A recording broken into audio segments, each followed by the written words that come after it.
प्रेम से बोलो जय माता दी। प्यारे भक्तों, आज हम आपके लिए लेकर आए हैं शुक्रवार की पावन संतोषी माता की व्रत कथा।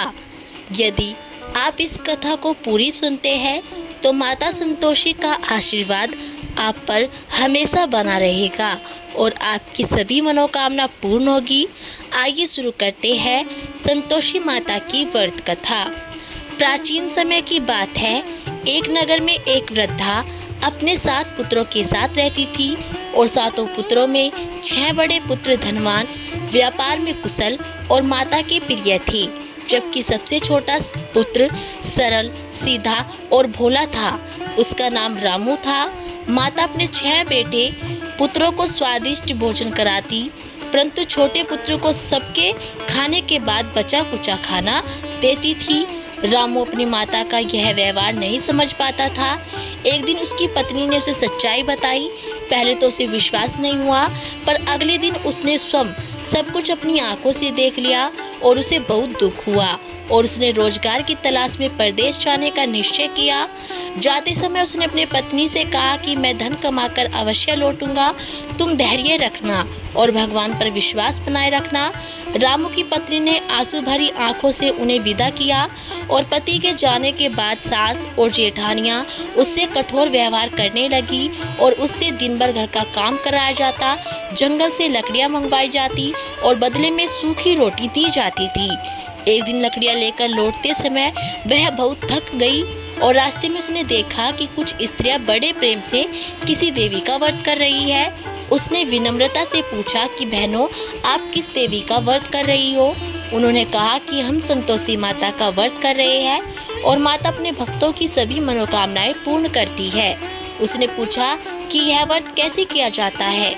स्त्रियों ने बताया कि प्रत्येक शुक्रवार को स्नान करके स्वच्छ वस्त्र धारण करो, माता की प्रतिमा या चित्र स्थापित करके गुड़ और चने का भोग लगाओ, कथा सुनो या पढ़ो, आरती करो और दिन भर संतोष का पालन करो। खटाई का सेवन स्वयं भी ना करो और ना किसी को कराओ और मन में श्रद्धा और विश्वास रखो। उस दिन से रामू की पत्नी ने पूरी श्रद्धा के साथ माता संतोषी का व्रत प्रारंभ कर दिया और प्रत्येक शुक्रवार वह गुड़ और चने का भोग लगाती, कथा सुनती और माता से अपने पति की कुशलता की प्रार्थना करती थी। उधर प्रदेश में रामू को भी धीरे धीरे व्यापार में सफलता मिलने लगी और उसकी ईमानदारी और मेहनत देखकर उसके मालिक ने उसे व्यापार का भागीदार बना लिया और कुछ ही समय में वह धनवान हो गया। एक रात संतोषी माता ने रामू को स्वप्न में दर्शन दिए और कहा कि बेटा, तुम्हारी पत्नी बड़ी श्रद्धा से मेरा व्रत कर रही है, अब समय आ गया है कि तुम अपने घर लौट जाओ। सुबह उठते ही रामू ने अपना हिसाब किताब पूरा किया और धन संपत्ति लेकर घर की ओर चल पड़ा। इधर माता की कृपा से उसकी पत्नी के जीवन में भी सुख के संकेत दिखाई देने लगे। एक दिन अचानक रामू घर लौट आया और पति पत्नी का मिलन देखकर सब प्रसन्न हुए। अब उनके जीवन में सुख और समृद्धि आने लगी। कुछ समय बाद रामू की पत्नी ने माता से मनौती पूरी करने के लिए उद्यापन करने का निश्चय किया और उसने ब्राह्मण बालकों और परिवार के बच्चों को भोजन पर बुलाया। भोजन में पूरी, खीर, चने और अन्य व्यंजन बनाए गए, किंतु उसकी जेठानियों को यह अच्छा नहीं लगा और उन्होंने अपने बच्चों को सिखा दिया कि भोजन के बाद खटाई मांगना। जब बच्चों ने खटाई मांगी तो व्रत करने वाली बहू ने कहा कि आज खटाई नहीं दी जा सकती। तब बच्चों ने मिले हुए पैसों से इमली खरीद कर खा ली और इससे व्रत का नियम भंग हो गया। नियम टूटते ही फिर से विपत्ति आ गई। रामू पर झूठा आरोप लगा और उसे राजा के सैनिक पकड़कर ले गए। पत्नी अत्यंत दुखी होकर रोती हुई माता के मंदिर पहुंची और बोली कि हे माँ, मुझसे अनजाने में भूल हो गई, मुझे क्षमा करे। संतोषी माता प्रकट हुई और बोली कि बेटी, व्रत का नियम बहुत पवित्र होता है, तुम्हारा उद्यापन पूर्ण विधि से नहीं हो पाया, अब पूर्ण श्रद्धा से व्रत करो और नियमों का पालन करो। उसने माता की आज्ञा मानकर पुनः व्रत आरंभ किया और समय आने पर पूरे विधि विधान से उद्यापन किया। इस बार खटाई का पूर्ण त्याग किया गया और सभी नियमों का पालन किया गया। माता संतोषी की कृपा से रामू निर्दोष सिद्ध हुआ और सम्मान सहित घर लौट आया।